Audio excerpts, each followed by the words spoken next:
Existe aquele momento bem clássico em que um jantar termina, mas ninguém tá realmente comendo. Uhum. Aquele clima pesado. Exato.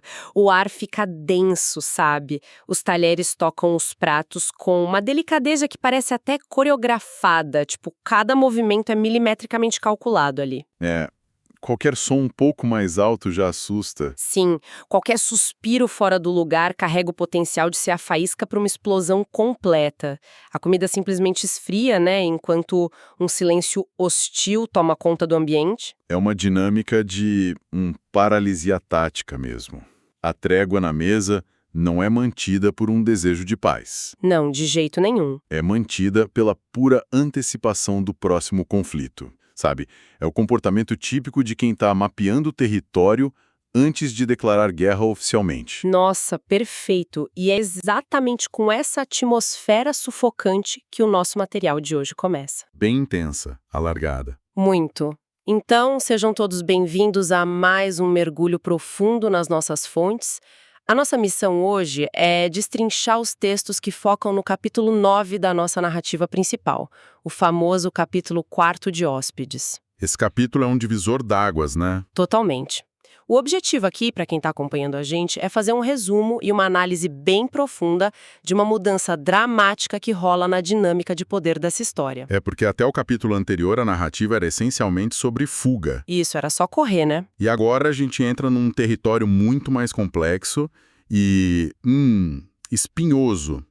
A gente vai analisar a anatomia da permanência e da resistência. O foco sai daquela mesa de jantar insuportável. Graças a Deus. Pois é. E nos leva diretamente para o espaço físico que vai definir a nova realidade da nossa protagonista, a Sarah. E olha, o que marca imediatamente o início dessa nova fase é a necessidade de separação física. O Roberto já toma a frente. Exato. Assim que o jantar acaba, o Roberto levanta para mostrar o quarto a Sarah. E o instinto imediato do Felipe é tentar ir junto. Ah, para proteger ela, né? Sim, ou simplesmente para não deixar a menina sozinha naquele ambiente. Mas a Olga, a mãe dele, intercepta essa tentativa na mesma hora. E ela corta seco. Corta. E o mais interessante é que ela não grita, ela não faz escândalo. Ela apenas lança uma ordem com um tom definitivo, tipo: o combinado começa agora. Nossa, essa frase é forte, ela ecoa de um jeito muito peculiar. Porque, lendo o texto, fica bem claro pra gente que a Sarah percebe a gravidade do momento na hora. Ela lê o ambiente muito rápido. Muito. Tanto que ela própria segura o braço do Felipe para impedir ele de reagir. Tipo, ela engole qualquer ímpeto de defesa para não dar a Olga o que seria a confirmação de que a presença dela ali significa desordem, sabe? Ela é muito estratégica. Sim, mas tem uma coisa que me chama muita atenção aí. É a conduta do Roberto logo em seguida. Ele leva a Sarah pelo corredor e abre a porta de um quarto simples, tem lá uma cama, lençóis claros, aquele cheiro de limpeza. Só que, quando a Sarah agradece, a resposta dele corta qualquer traço de humanidade. É bem gelado. Sim, ele vira e diz: não precisa agradecer, apenas respeite o que foi combinado. Eu fico pensando, por que essa escolha de palavras tão fria? Então, essa é a chave para entender o Roberto. Ele opera através de uma abordagem estritamente utilitária, sabe? O ato de fornecer um quarto limpo e confortável não é um gesto de acolhimento da parte dele. É quase o oposto, né? É um movimento de institucionalização. Quando ele esvazia o momento de qualquer calor humano, ele está sinalizando para Sarah que aquele espaço não é um lar, é uma concessão contratual. Caramba, uma concessão contratual. A psicologia por trás de ambientes como esse é fascinante, porque o Roberto está, na verdade, neutralizando o que ele percebe como uma ameaça à estrutura familiar. E ele faz isso isolando e contendo a Sarah dentro de um perímetro super bem definido. Pensando nessa imagem que você trouxe, a sensação que dá para quem lê é que o quarto de hóspedes funciona como uma zona de quarentena. Exatamente isso. É indiscutivelmente mais seguro do que as ruas, claro, ou o caos absoluto de onde ela veio, mas é uma segurança condicional. Totalmente condicional. Mas me tira uma dúvida aqui. Essa atitude do Roberto, essa frieza cirúrgica de retirar toda a gentileza da voz, a gente deve interpretar isso como uma crueldade calculada mesmo? Ou existe a possibilidade de que, na cabeça dele, essa seja a única forma funcional de proteger a família? É uma ótima pergunta. A linha entre proteção e controle em mentes muito analíticas como a dele é frequentemente borrada, sabe? Para o Roberto, o afeto desmedido é perigoso porque ele gera caos. Entendi. Ele tem medo da desordem. Isso. Ele protege a família, estabelecendo esses perímetros rígidos de previsibilidade. O quarto de hóspedes é o perímetro da Sara, mas o problema é como isso reverbera em quem está recebendo esse cuidado, entre aspas. Ah, com certeza, porque o texto descreve a Sara passando a mão no lençol macio, sentindo o cheiro de roupa limpa. Sim, e para alguém com o histórico dela, isso não traz um alívio imediato, né? Traz um luto. Um luto. É um luto quase palpável por uma vida segura que ela nunca teve o privilégio de vivenciar antes. A paz que esse quarto oferece é muito estranha, justamente porque é completamente alienígena para ela. Nossa, isso é profundo. É uma paz que machuca, no fim das contas. E essa paz, bom, se é que a gente pode chamar de paz, dura muito pouco. Dura quase nada. Pois é. Porque as fronteiras geográficas foram desenhadas ali pelo Roberto, mas as fronteiras psicológicas, que são infinitamente mais restritivas, são impostas em seguida. E de forma bem mais agressiva. Pela Olga. É aí que o capítulo muda de marcha, como você falou.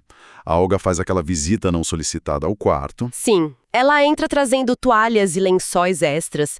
Numa leitura superficial, de repente para quem tá ali só acompanhando por cima, isso passaria por uma atitude de anfitriã, né? Uma gentileza. É, mas o subtexto aponta para uma invasão de território escancarada. Sem dúvida. Esse gesto da toalha é tipo um cavalo de Troia para a verdadeira intenção dela. A Olga não bate na porta para pedir licença. Ela entra para ditar a constituição da casa. Uhum. Ela já chega com os 2 pés no peito. Literalmente. Ela estabelece horários inflexíveis. Café da manhã impreterivelmente às 7, almoço 12h30, jantar às 8. E ela deixa bem claro que a cozinha não é lugar para circulação livre. Tem aquela parte da roupa suja também. Ah, sim. A roupa suja tem um destino específico. E ela faz questão de mencionar a moça que trabalha aqui, puramente para demarcar que a Sara não tem permissão para gerar nenhum tipo de trabalho a mais. É impressionante como a Olga consegue transformar a domesticidade, tipo, o cuidado com a casa, num mecanismo de opressão. Ela usa as regras contra a menina. Sim, horários de café, cesto de roupa, geralmente são acordos de convivência, mas ali funcionam como uma analogia a um contrato legal cheio de letra miúda, sabe? Desenhado para falhar. Exato, para ela cometer uma infração a qualquer momento. O objetivo ali não é manter a casa arrumada. O objetivo é manter a Sara num estado perpétuo de hipervigilância. Pisando em ovos. Exatamente isso. A Olga usa a rotina para comunicar que a Sara é um corpo estranho ali dentro. E a hostilidade logo vira verbal, né? A Olga diz abertamente que só aceitou a situação porque o Felipe, o filho, perdeu a medida das coisas. Insinuando que a Sara manipulou ele. Isso. E quando a Sara tenta acalmar os ânimos, dizendo que não tem intenção de causar sofrimento, a resposta da Olga é cortante. Ela manda causar sofrimento raramente é algo que as pessoas anunciam antes de fazer. Gente, é um nocaute argumentativo. Ela simplesmente anula a validade da voz da Sara. Total. Mas olha, analisando as fontes aqui, nada supera a instrução final que a Olga deixa antes de fechar a porta. Que é quando ela diz que a porta do quarto pode ficar fechada, mas que ela nunca, sob nenhuma circunstância, deve ser trancada. Esse é o golpe final. Sim, eu quero muito focar nisso. O que a remoção dessa barreira física significa em termos psicológicos para uma pessoa na situação da Sara? Olha, a regra da porta destrancada é, de longe, a arma mais violenta de todo o arsenal da Olga. Por quê? Porque ela ataca a autonomia básica de sobrevivência. A psicologia do trauma explica isso muito bem. Quando a pessoa tem um histórico de abuso ou negligência nas ruas, a capacidade de trancar uma porta significa a garantia de que o corpo está salvo enquanto a mente tenta descansar. Faz todo sentido. É um mínimo de controle, né? Exato. Ao proibir a chave, a Olga remove essa fronteira física. E quando não tem fronteira física, a fronteira psicológica interna da vítima desmorona. Fica tudo vulnerável. Fica. A mensagem implícita é: não existe santuário aqui. Nós temos acesso ao seu espaço íntimo no momento em que a gente quiser. Isso obriga o sistema nervoso da Sarah a ficar em modo de alerta contínuo. É uma tática de exaustão, pura e simples. A gente lê que a Sarah reage apenas encostando a testa na madeira da porta e respirando fundo, o que mostra um autocontrole imenso da parte dela, convenhamos. Muito. Ela segura a onda de um jeito impressionante. E enquanto ela tenta absorver toda essa pressão dentro do quarto, o material leva a gente para o corredor escuro lá fora. Porque o Felipe, no próprio quarto, percebe que o clima pesou. Aí ele decide abrir a porta para checar a Sarah. Só que ele esbarra no pai, no Roberto. Que estava lá esperando na penumbra. Perto da escada, quase como uma emboscada, né? É uma cena clássica de xadrez. O Felipe acusa o pai, pergunta se o combinado é tratar a Sarah como prisioneira e deixar ela isolada depois de tudo. E o Roberto rebate com o quê? Ele afirma que o combinado é não permitir que a casa vire uma extensão do modo de fuga que os dois estavam vivendo. Mas espera aí, deixa eu te falar. O Roberto justifica a atitude dizendo que se o Felipe for lá bater na porta, a Olga vai usar isso contra a Sarah, certo? Certo. Ele diz que qualquer grito do Felipe vai ser a prova de que a garota trouxe confusão. O Roberto chama isso de, abre aspas, ensinar a medir consequências. Mas pra mim, lendo isso, soa puramente como chantagem emocional. Ele tá usando o amor e a empatia do garoto como uma arma contra o próprio filho. Você não acha? Olha, sua análise é super pertinente e levanta um ponto fundamental sobre mecanismos de poder e manipulação. É, sim, uma chantagem, mas ela está envelopada numa lógica fria. Sim, ele não altera a voz. Exato. O que torna essa manobra letal é a mecânica dela. O Roberto não combate a raiva do filho usando mais raiva. Se ele fizesse isso, só ia gerar uma escalada no conflito. Eles iam brigar feio. Iam. Em vez disso, ele redireciona a consequência. Ele ensina uma lição super cruel. O seu heroísmo não vai ferir a mim ou a sua mãe. Vai punir a pessoa que você está tentando salvar. Cara, é paralisante. É muito cruel. Totalmente. Ao transformar a empatia do Felipe num gatilho que prejudica a Sarah, o Roberto tira o filho do tabuleiro. O Felipe engole em seco e recua para o quarto porque o risco passa a ser matematicamente inaceitável. Ele perde o movimento. E o resultado prático disso é que o Roberto impõe o isolamento da Sarah sem precisar trancar nenhuma porta lá fora. Nossa, genialidade do mal, né? E a Sarah lá dentro escuta o som da porta do Felipe sendo fechada. O recado é muito claro para ela. Ela vai ter que enfrentar aquela primeira noite totalmente sem aliados. Sozinha contra tudo. Sim. E a partir desse momento, a gente entra na mente da personagem de forma bem profunda. Porque o embate agora não é mais contra a Olga ou contra o Roberto. É contra o próprio ambiente. É contra o silêncio. Exatamente. O texto foca intensamente na qualidade desse silêncio no quarto. E não é descrito como algo reconfortante, mas como um silêncio, limpo e educado.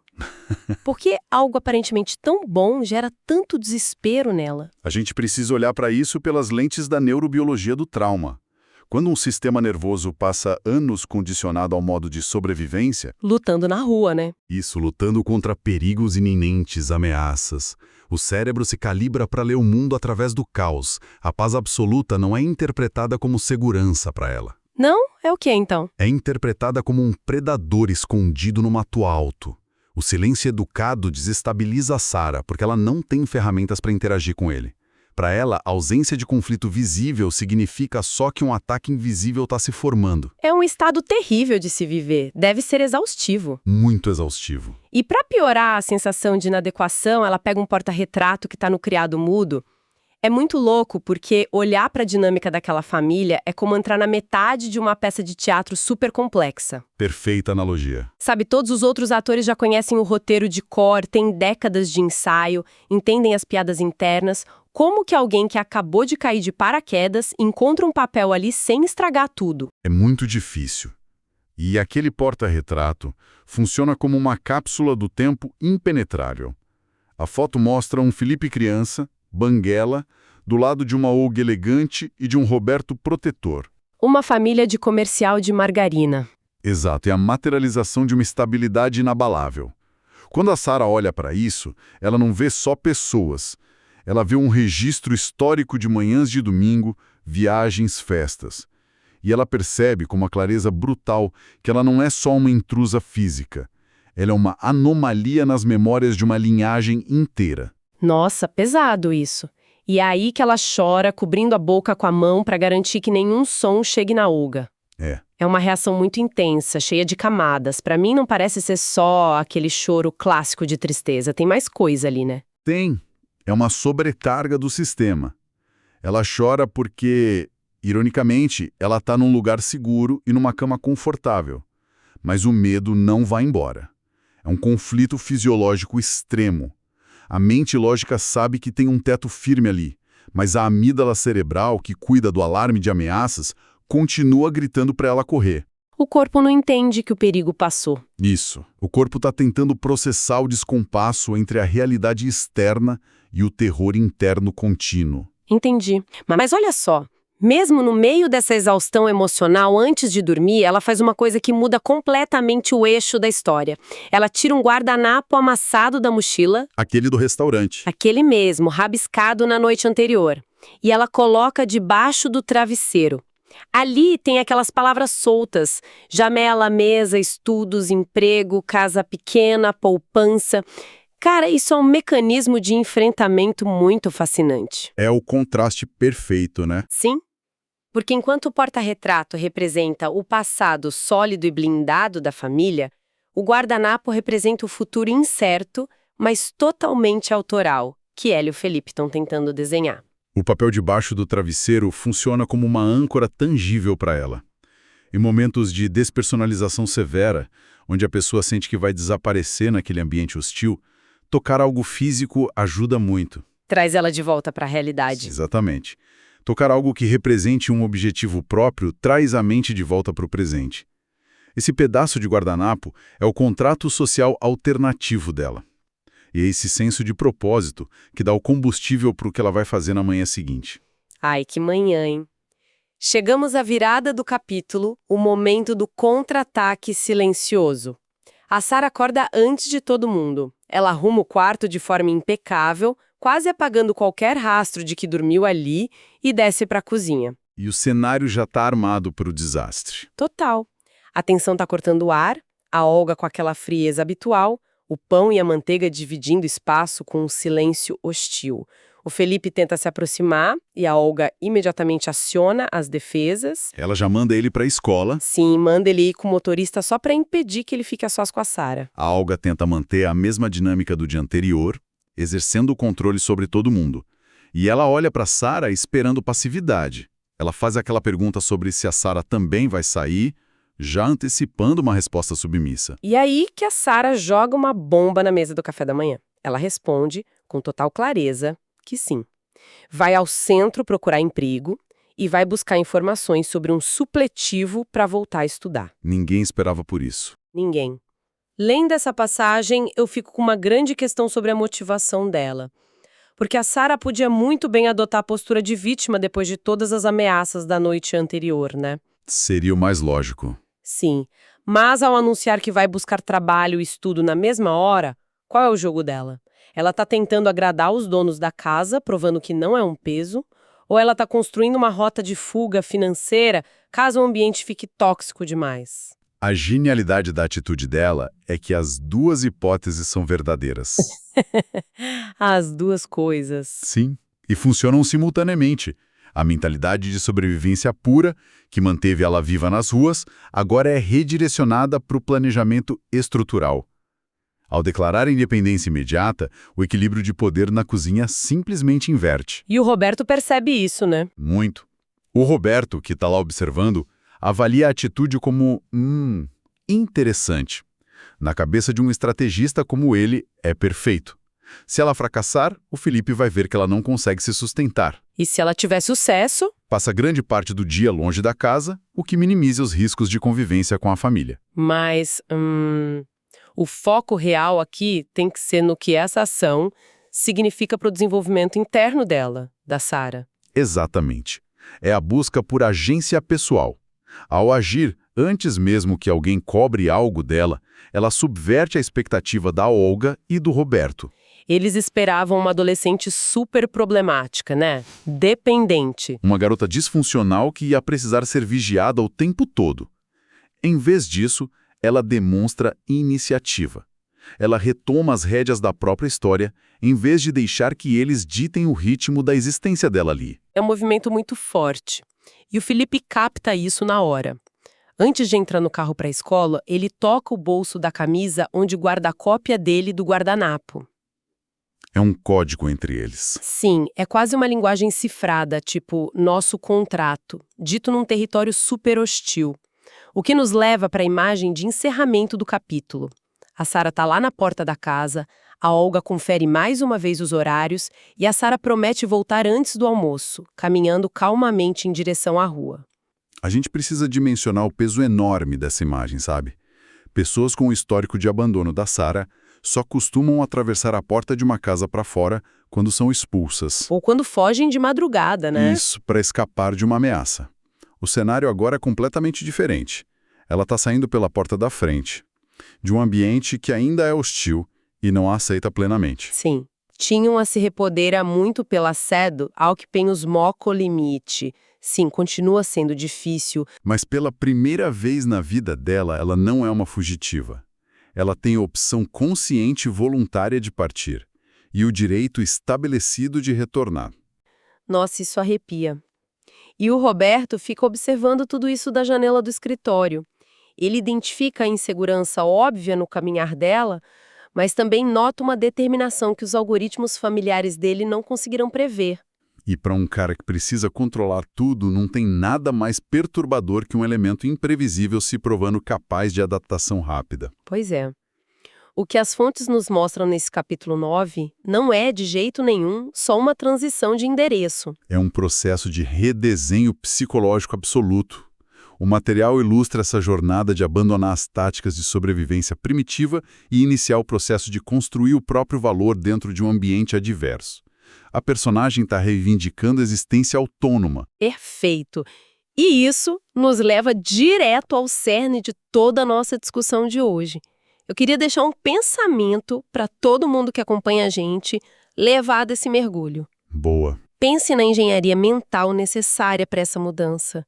Sabe, quando uma pessoa é ensinada desde criança, pela dureza do mundo, que a única resposta segura é correr, fugir do perigo custe o que custar, não seria o ato de maior coragem possível? E talvez a forma mais radical de rebelião que um ser humano pode ter? Simplesmente escolher fincar os pés no chão, engolir o pavor e decidir que dessa vez não vai ter fuga? É muito poderoso. Que dessa vez a escolha é ficar e lutar pelo próprio espaço. Acho que fica a reflexão para quem está ouvindo a gente. Pensem muito nisso e a gente se vê na nossa próxima análise profunda. Até mais!